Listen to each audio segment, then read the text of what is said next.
Hi guys, today we will talk about how to fix or how to solve the problem of Deezer app. You will click on settings. In this page you can click on apps, default apps, app settings. On above you can search about Deezer app and you will click.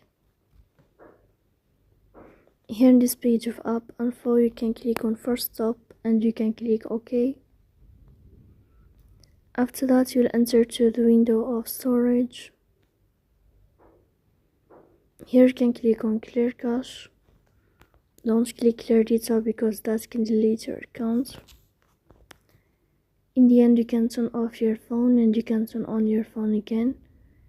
So please don't forget to support us by like and subscribe. See you next time in another video and thank you for your attention and your watching.